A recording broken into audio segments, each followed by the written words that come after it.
우리는요, 동일한 본문을 3주째 공부하고 있습니다. 오늘로 마무리를 지려고 합니다. 3주째 우리가 고민하고 있는 것은 뭐냐면 기도에 대해서. 저희는 지금까지 기도, 우리가 어떤 문제를 닥치고 어떤 상황에 다닥쳤을 때 기도하여 하나님께 열심히 무언가 매달리면 하나님께서 그 문제를 해결해 주실 거다. 그러면서 그 모범적인 인물로 누구를 생각했어요? 히스기야. 왜? 히스기야는 하나님으로부터 너 이제 끝났어. 이제 유언하고 삶을 정리해. 왜? 내가 너 데려갈 거니까. 근데 히스기야가 벽을 향하여 눈물 콧물을 흘리면서 기도를 하여 몇 년을 연장받았어요? 15년을, 무려 15년을 생명 연장을 받았단 말이에요. 그래서 우리는 기도하면 하나님께서 하나님이 죽인다고 하심에도 불구하고 기도하는 자의 그 생명을 연장시키는 그런 걸로 오해했단 말이에요. 근데 지금까지 2시간에 걸쳐서 공부해 본 결과 하나님은 우리의 기도를 따라 하나님이 계획하시고 작정하신 것을 바꾸시는 게 아니라, 맞죠? 하나님의 그 계획 속에 이미 다 우리의 기도와 때로는 우리의 엉터리 같은 삶들이 다 어떻게 되어 있다고요? 포함되어 있더라는. 그래서 지난주 우리 공부했습니다. 하나님은 가나안에 들어가서 이스라엘 백성들이 하나님을 버리고 그 땅에 이방신을 섬기면서 이방 풍습을 따라 살 걸 아셨어요? 모르셨어요? 아셨다고 그랬죠. 그래서 신명기 31장에 보면 모세에게 아예 뭐까지 만들어 가르치라고 그랬어요? 노래까지 가르쳐서 우리는 못 지킨다. 우리는 우상 숭배할 거다. 이거 노래까지 지어 부르라고 그랬습니다. 왜요? 너희 그렇게 그 노래 부르면서 이방신을 섬기지 말고 하나님만 열심히 섬기라고 자극을 주라고 그걸 만들어 부르라고 그랬어요?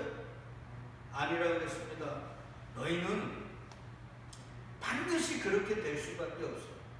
너희가 아무리 이를 악물고 이 노래를 지어 부르면서 우리는 이방신을 안 섬길 거야, 안 섬길 거야 그런다고 안 섬길 수가 있다 없다? 없다. 그래서 하나님이 에레미야에게 그런 얘기했죠. 야, 흑인이 피부를 바꿀 수 있니? 표범이 반점을 바꿀 수 있어? 만약에 그렇다면 죄악에 익숙한 너희도 죄를 안 질 수 있을 거야. 그 말은 뭔 말이에요? 흑인이 백인이 될 수 없듯이 표범의 반점이 변하지 않듯이 죄에 익숙한 우리, 죄악 가운데 출생한 우리는 죄를 안 지을 수 있다 없다? 안 지을 수 없다. 그러니까 하나님은 그걸 가르치기 위해 노래까지 지어서 부르라는 거예요. 근데 우리는 그동안 말씀을 어떻게 받았냐면, 야, 이런 노래를 지어 부르면서 이를 안 물어, 이방신을 섬기지 말자, 이렇게 배웠단 말이에요. 요게 인본. 하나님은 그렇게 하라고 노래를 지어 부르라는 게 아니라, 너희가 넘어졌을 때 내가 옛날에 너네 가르쳐줬잖아. 너희는 이방신을 안 섬길 수 없다고. 그러니까 너네가 노력할 게 아니라 어떻게 해요? 전지전능한 하나님께 하나님 우리 어떡합니까 하고 넙죽 엎드리라고 내가 얘기한 거 아니야. 왜 율법을 줘가지고 너희는 율법을 못 지키고 그래서 너희는 죄인이라는 걸 깨달으라고 내가 줬는데 왜 아직도 그 율법만 지키고 있어? 이 얘기잖아요. 오늘 우리에게도 마찬가지예요. 얘들아, 너희는 예수 그리스도만 믿어, 그것만 의지해, 이런 얘기를 하는데 우리는 열심히 예배나 드리고 11조나 내고 헌금 생활이나 하고 교회기는 프로그램을 해서 뭐 남 좀 도와주고, 이게 지금 우리가 예수님을 잘 믿는 거라고 착각하고 있고 구원받은 백성이라고 착각하고 있는 거 아니냔 말이에요. 그래서 예수님은 오죽 답답했으면 오셔서 뭐라 그래요? 내가 곧 길이요 진리요 생명이라는 게 다른 길이 없다는 거예요. 다른 생명이 없다는 거예요. 다른 진리가 없다는 거예요. 근데 우리는 자꾸 착각을 하는 거예요.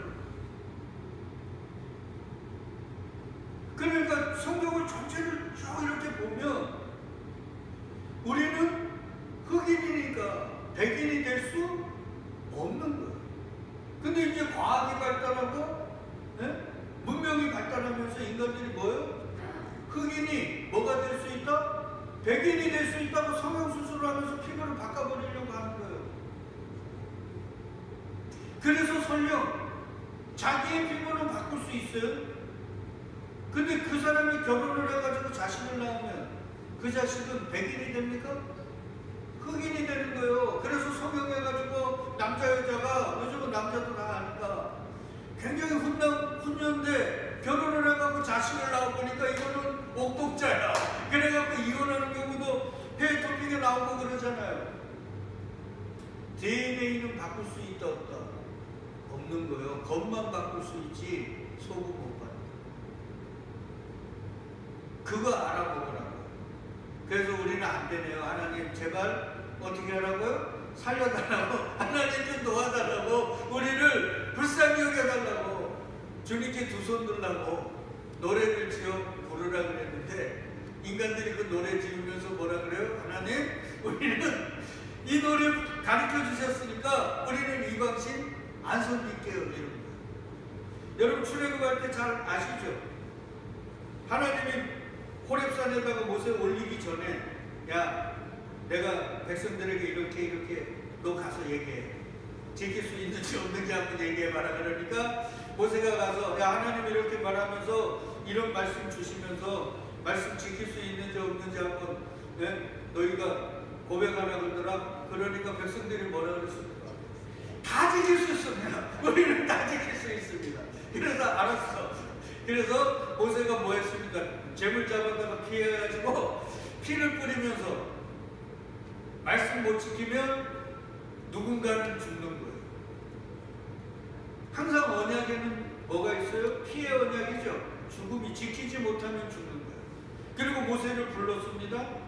그리고 바로 뭐 했습니까? 금송아지 만들어놓고 하나님의 말씀을 어기는 거예요.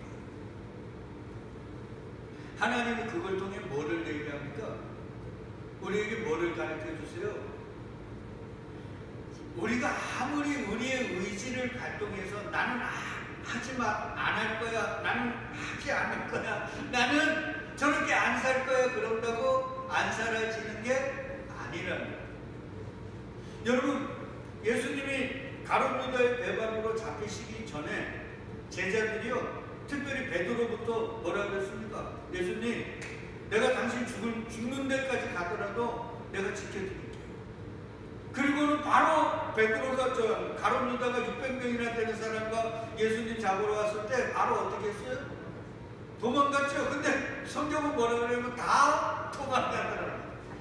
보세요. 내가 지금 바로 예수님께 내가 목숨 걸어 당신 지켜드릴게요. 그러다가 사람들이 잡으러 오니까 그 사람 수에 눌려가지고 바로 도망가더라는 거예요. 그게 인생입니다. 예수님이 제자들에게 기도를 부탁했죠. 몇 번을 부탁했습니까? 3번을 부탁했어요. 그거는 딱 한 번, 2번, 3번 부탁한 게 아니라 계속 부탁했다는 거예요. 근데 제자들이 그거 들었습니까? 예수님이 3년을 데려다니면서 단 한 번 부탁한 거예요. 제주사님 내가 부탁하는 거예요. 오늘 졸지 말라고. 근데 조는 거예요. 똑같은 거예요. 부탁을 했어요. 제자들에게. 그랬더니 예수님이 기도하고 오니까 어떻게 했어요? 자더라는 거예요. 몇 번을 잤어요? 3번을 잤다는 말은 너희는 계속 나의 부탁을 들을 수 있다 없다? 못 듣는다는 거예요. 인생아 너희는 내가 아무리 너희에게 부탁을 해서 너희가 의지를 불태워서 내가 주님의 그 부탁을 들어야지 이렇게 하더라도 그걸 지킬 수 있는 존재가 아니에요. 그걸 히스기야를 통해 보여주시는 거예요. 히스기야가 기도를 했어요. 생명 연장 받았죠, 15년을. 근데 그걸 히스기야가 하나님의 은혜로 받았습니까? 아니면 자기가 기도하고 노력해서 된 걸로 받았어요? 자기가 뭔가 해서 되어진 걸로 받아. 바벨론에서 특사가 오니까 우쭐해가지고 성경은 그걸 교만이라 그랬습니다. 그래서 아주 은밀한 무기고서부터 해갖고 보물고서부터 해갖고 누구에게도 보여주지 않을 은밀한 것까지 다 보여줬어요. 자기가 이 정도 된다는 거지. 그것 때문에 결국 바벨론이 유대를 침략해서 그대로 싹 보여준 그걸 다 갖고 갔지. 그것만 안 보여줬어도 그 조그만 나라에 뭐가 있냐. 병력을 그 정도로 보내가지고 그 나라 침략해봤자 들어간 돈이 너무 많지 갖고 올 거 없으니까 침략도 안 했을 텐데 그걸 다 보여줬단 말이에요. 그러니까 수직에 타산을 딱 쳐보니까 이득이거든요. 그래서 와가지고 다 끌고 싸그리 약탈해갖고 간 거란 말이에요. 성경은 그 얘기하는 거예요. 만약에 히스기야가 안 보여줬으면 그런 침략이 있었다 없었다 없은 거예요. 근데 하나님은 그들이 하나님을 거역해서 전 세계의 포로로 잡혀갈 걸 미리미리 선지자들을 통해 다 말씀해 주셨죠. 그러니까 반드시 포로로 잡혀가야 돼요. 그러려면 히스기야의 교만이 필요해요, 안 필요해요? 그러면 히스기야가 교만하기 위해서 그가 기도해서 생명연장 15년이 받는 게 필요합니까? 안 필요합니까? 필요합니다. 그러니까 거꾸로 바벨론 포로로 하나님은 그 백성들을 다 포로로 해서 하나님의 뜻을 이루실 걸 미리미리 다 말씀해 주셨고 그걸 이루시기 위해서 결국은 누구를 이용한 거예요? 히스기야와 그의 병을 이용한 거예요. 그러니까 인간이 노력하고 애쓰고 우리가 뭐 하나님께 매달리고 그래서 하나님의 뜻이 바뀌어지는 게 아니라 그 모든 것도 이미 하나님의 뭐요? 뜻과 섭리와 경영 속에 다 있는 거예요. 앞으로 저와 여러분들이 어떤 신앙생활을 할지 몰라요. 그러나 하나님은 아십니다.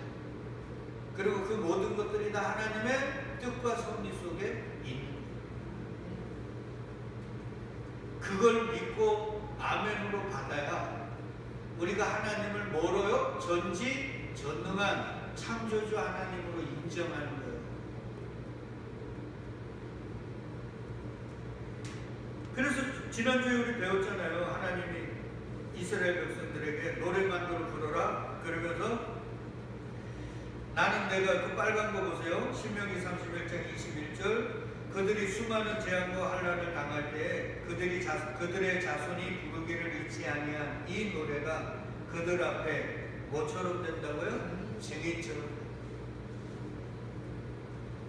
나는 내가 맹세한 땅으로 그들을 인도하여 드리기 전 오늘 나는 그들이 생각하는 바를 뭐 한다고요? 그래서 다윗이 시편 139편에서 나의 안고 일어선 것 내가 지금 어떤 생각을 갖고 어떤 마음을 품는지 하나님은 다 아신다 모른다? 안다. 그러니까 종교를 버려야 된다 그랬죠? 그러니까 우리가 뭐 기도하고 하나님께 막 하나님 이거 안 들어주면 나를 죽이세요 이래 금식하면 뭔가 하나님의 역사를 바꿀 수 있다고 착각하는 게 종교라 그랬습니다. 그걸 버려야 돼요. 그리고 하나님은 계속해서 그렇게 얘기했습니다. 너희들이 분명히 폐역을 할 거고 하나님을 떠나 이방신들을 섬길 거야. 그러면 하나님이 이방 민족들을 들어서 너희를 징벌할 거다. 근데 그 징벌 중에 어떤 징벌까지 내가 내리냐면 니네가 결국 이방 민족의 침략을 받아 식량까지 떨어져서 네가 낳은 자식 잡아먹을 그런 상황까지 몰고 간 거야. 이걸 거듭거듭 얘기했어요. 그래서 신명기 28장 53절에 보면요 이런 얘기합니다. 내가 적군에게 에워싸이고 맹렬한 공격을 받아 곤란을 당함으로 내 하나님 여호와께서 내게 주신 자녀 곧 내 몸의 소생의 살을 먹을 내 자식 자기가 낳은 자식 잡아먹을 그런 상황까지 내버릴 거라는 이건 레위기에도 얘기했습니다. 레위기 26장 27절 이하에 보시면 너희가 이같이 될지라도 내게 충종치 아니하고 내게 대항할진대 내가 진노로 너희에게 대항하되 너희의 죄로 말미암아 7배나 더 징벌하리니 너희가 아들의 살을 먹을 것이요 딸의 살을 먹을 것이요.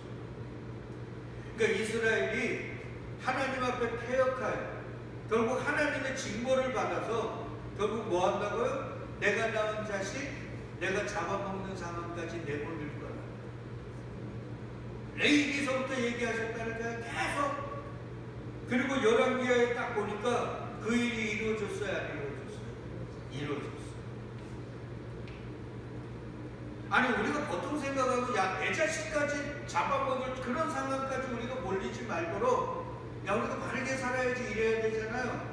근데 아무리 내가 의지를 다져서 일을 악물어도 그 삶을 살 수 있더라 없더라는 걸 보여주는 거예요.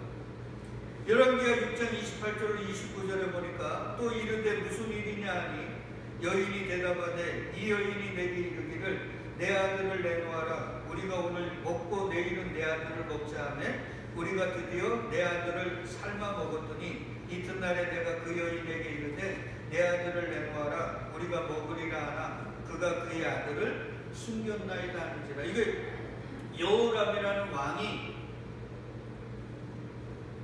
이방 민족이 침략을 해갖고 이제 시차를 나가다가 두 여인이 싸우는 걸 보고 가서 왜 싸우냐고 물으니까 얘기하는 거예요. 두 여인이 먹을 게 없어가지고 오늘은 네 자식 잡아먹으면 내일은 내 자식 잡아먹으면 그래도 이틀은 살잖아 이렇게 된 거예요.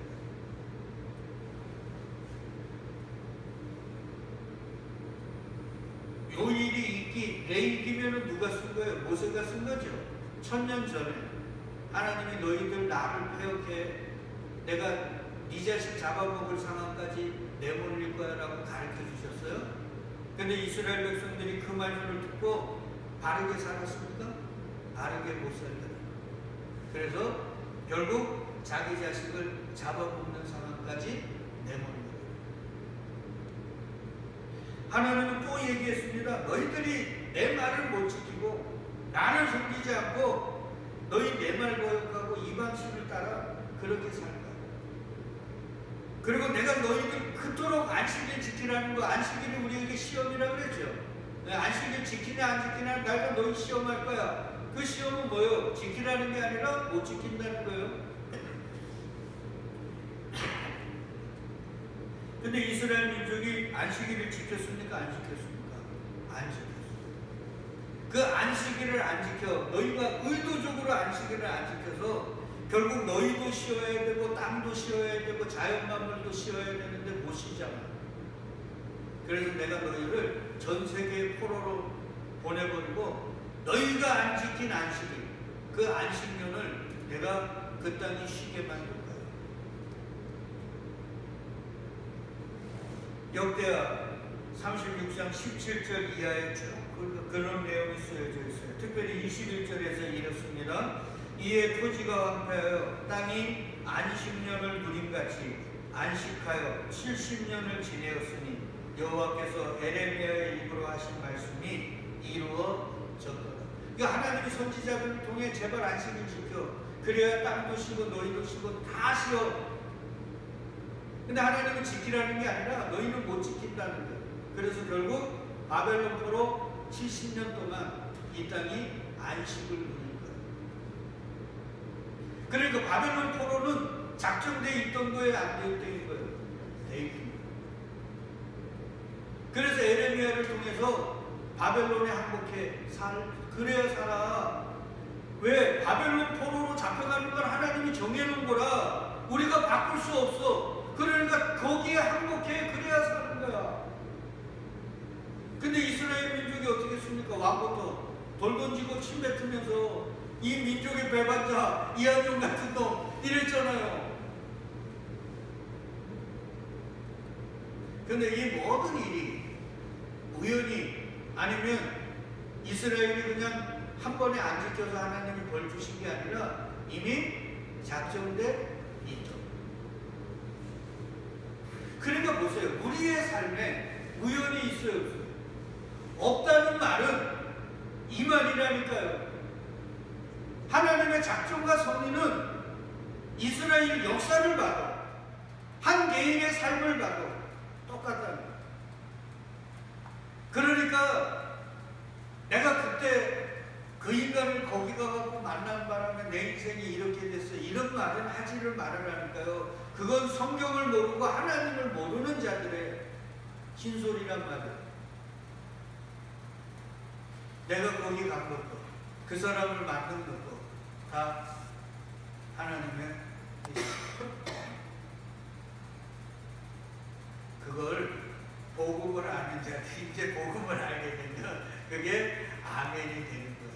아, 하나님이 결국 나를 하늘 백성 만들고 예수 그리스도와 연합시키기 위해 그런 일들을 이루셨다. 그래서 다시 시편 144편에서 그런 얘기를 합니다.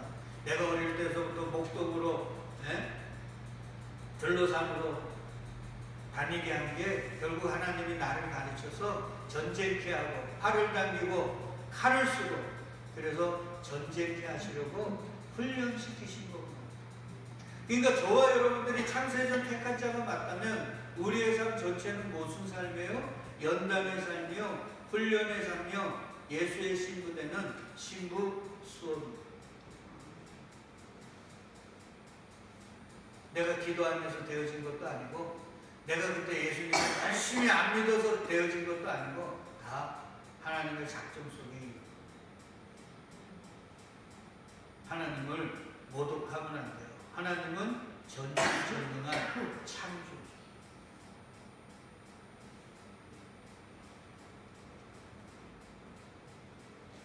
그래서 하나님은 바벨론으로 70년을 보내야 되잖아요. 왜? 에레미야에게 얘기했으니까.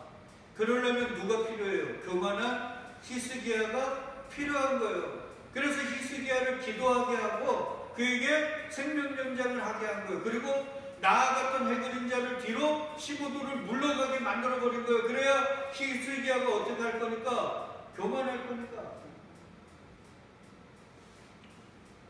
그러니까 결국 히스기야가 종교개혁을 일으키고 그가 뭔가 대단한 사람처럼 뭐 훌륭한 신앙인이 되었던 것도 그가 원래 그런 사람이 아니라 결국 누가 만드신 거예요? 하나님이 그렇게 하신 거예요.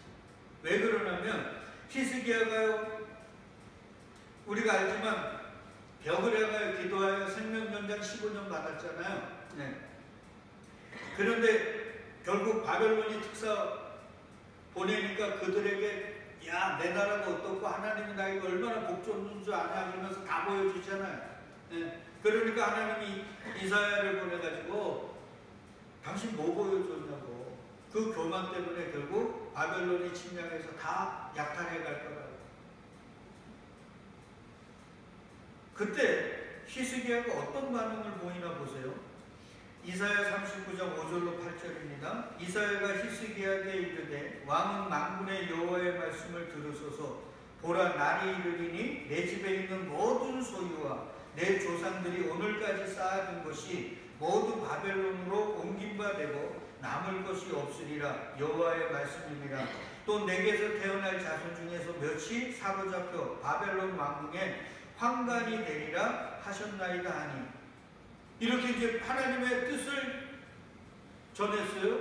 그랬지만 이 히스기야가 뭐라 그러냐면 8절을 우리 같이 읽어요. 히스기야가 이사야에게 이르되 당신이 이른바 여호와의 말씀이 좋소이다 하고 또 이르되 내 생전에는 평안함과 견고함이 있으리로다 하니라. 아멘. 이게 무슨 얘기냐면요, 역대 하나 3에 보면 그런 말씀이 나왔는데 하나님이 히스기야가 하나님께 이제 이사야를 통해서 너네 잡혀갈 거야 그러니까 히스기야가 또 아이고 제가 잘못했습니다.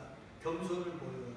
그러니까 하나님이 뭐라 그러냐면 그래, 내가 네 겸손 때문에 네 때는 그런 일을 안 하고 네 자식 때 할 거야.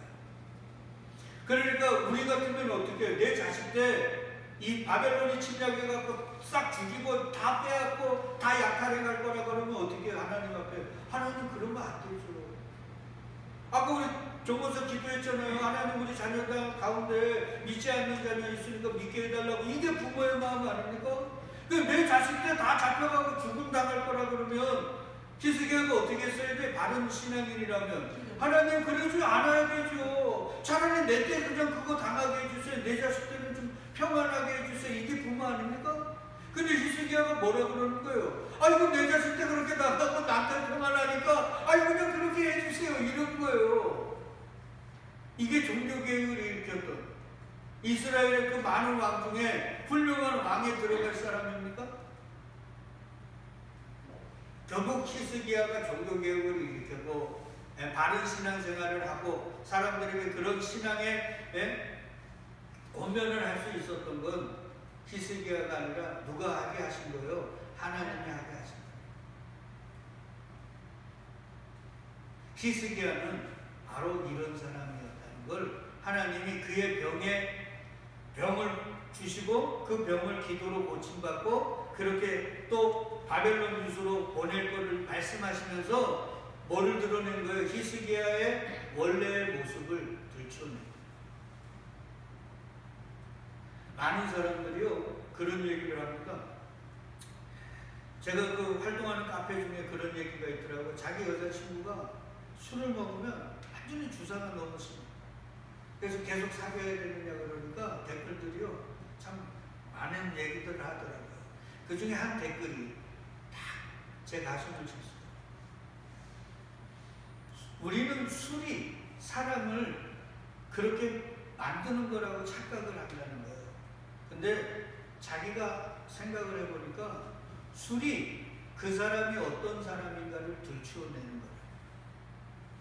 그러니까 당신은 그 사람과 헤어지는 게 맞아요. 술이 그 여자를 그렇게 만든 게 아니고 술이 그 여자가 그런 사람임을 드러내는 거예요. 맞습니다. 저를 보면 정확해요. 여러분 우리는 상황과 환경이 우리를 이렇게 만든 거라고 착각을 합니다. 아닙니다. 상황과 환경이 우리가 어떤 자임을 들춰내요.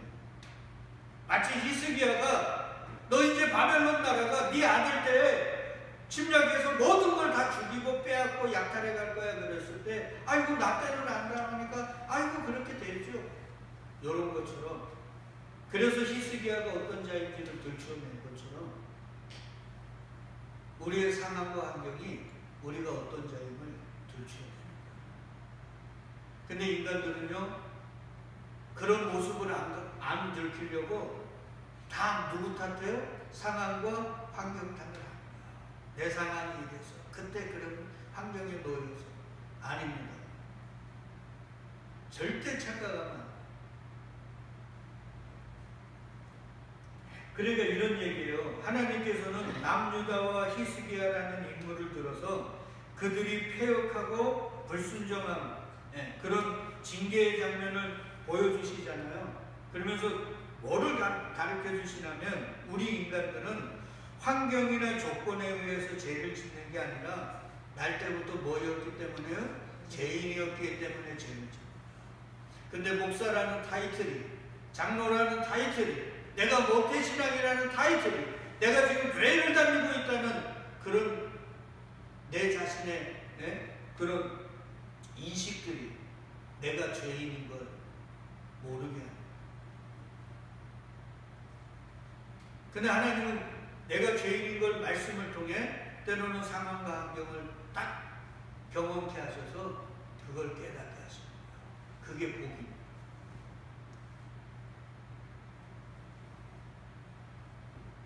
그러니까 너희들은 죄인이기에 죄를 짓는 거야.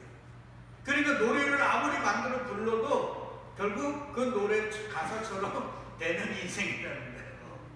그리고 하나님은 거기서 멈추시는 건가요? 아니에요.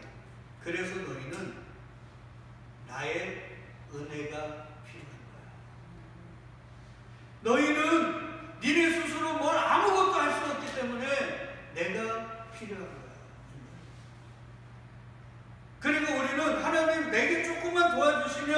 문제 해결해 주시면, 이 병만 고쳐주시면 내가 뭔가 큰 일에서 하나님께 영광 돌릴게요. 이런 교만 떨지 말라는 거예요. 너희는 그렇게 할 수 없다는 거예요. 그러니까 그냥 나의 은혜만 구해요. 그 얘기하고 싶은 거예요, 성경 전체가. 근데 자꾸 우리는 아직도 하나님, 내가 조금만 젊으면, 아니면 조금만 힘만 있으면, 아니면 물질적 여유만 좀만 있으면 주님께 더 열심히 일할게요. 웃기는 얘기하지 마세요. 그래서 하나님이 얘기합니다. 얘들아, 내 일하고 싶니? 그러면 너희 하나님의 일이 뭐라 그랬습니까, 정우선? 하나님이 보내신 자 믿는 거죠. 예수님 믿는 거예요. 너네 자꾸 내일 하고 싶다 그러는데, 그래 내일에. 내일은 예수님 잘 믿는 거예요.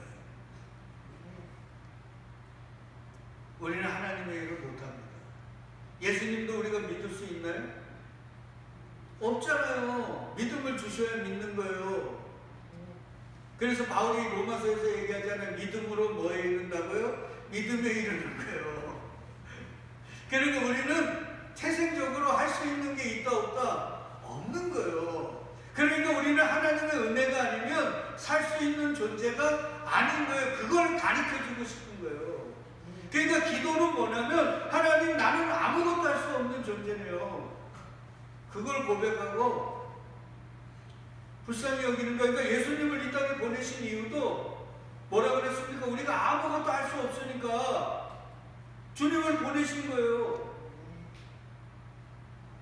그러면 주님을 한순간도 우리를 떠날 수 없도록 만드시는 거예요. 그러니까 우리는 이 광야 인생길 동안 하나님의 시험을 받는 거예요. 무슨 시험? 우리는 아무것도 할 수 없는 죄만 짓는 죄인이라는 시험. 그 말씀을 잘 아셔야 돼요. 지키라고 주신 게 아니라 너희는 지킬 수 없다는 걸 알아먹으라고 준다는 걸. 그래서 신명기 8장에서 그런 얘기 하잖아요. 내 하나님 여호와께서 이 40년 동안에 내게 광야길을 걷게 하신 걸 기억하라. 이는 너를 낮추시며 너를 시험하사 내 마음이 어떠한지 그 명령을 지키는지 지키지 않는지 알려 하십니다. 그러니까 광야 40년 동안 줄이게 하셨어요. 그리고 뭐 주셨어요? 만나 주셨죠. 만나를 왜 주셨어요? 죽을까봐요? 아닙니다. 너희들은 자꾸 아까 얘기 드렸지만 내가 배가 줄이기 때문에, 내가 물이 없기 때문에 하나님, 내가 당신을 열심히 신실하게 섬기지 못합니다. 그러니까 배부르게 해주시고 목 가라지 않도록 하게 해주시면 내가 하나님 신실하게 열심히 잘 섬길게요. 이런다는 거예요. 그래서 만나를 주시고 물을 주셨어요. 그랬지만 배부르고 등 따시니까 하나님 잘 섬긴다는 거?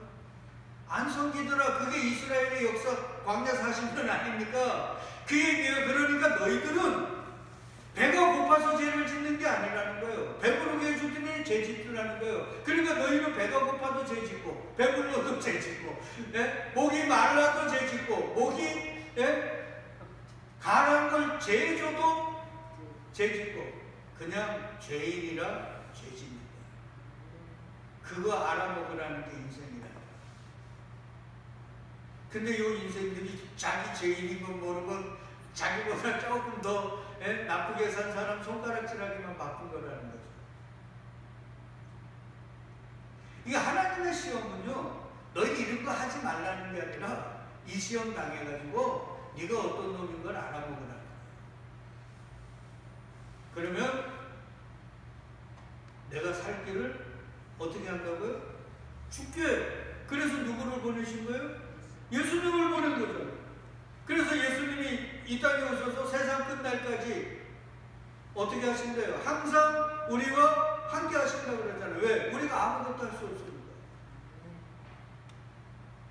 창조주 하나님은 항상 우리와 함께 하셔서 당신이 다 책임져 주겠다는 거 아니에요. 그러니까 이제는 우리가 뭘 하려고 하는 교만을 내려놓고, 젖된 아기가 엄마의 눈을 보고 생글생글 웃듯이 주님만 바라보는 그런 자들이 되라는 거 아닙니까? 어제 말씀처럼 내가 왕이냐 착각하면 그 자리에 내려와가지고 왕이여 은혜를 베풀어 달라고 넙죽 절하고 사는 그런 존재들이 되라는 거잖아요. 그게 히스기야의 기도가 우리에게 가르쳐주는 거예요. 그래서 저번에도 얘기 드렸잖아요. 우리는 하나님의 은혜가 아니면 믿을 수도 없고, 맞죠? 주의 말씀을 들을 수도 없고, 그 말씀을 따라 살 수도 없고, 그래서 요단강을 건널 수도 없는 거예요. 그래서 하나님이 요단강을 건널 수 있는 방법을 주셨는데 그게 뭐예요? 은혜예요. 왜? 은혜 외에는 요단강을 건널 수 있는 방법이 없어요. 의인은 믿음으로 말미암아 살리라도 똑같은 얘기라고 그랬습니다.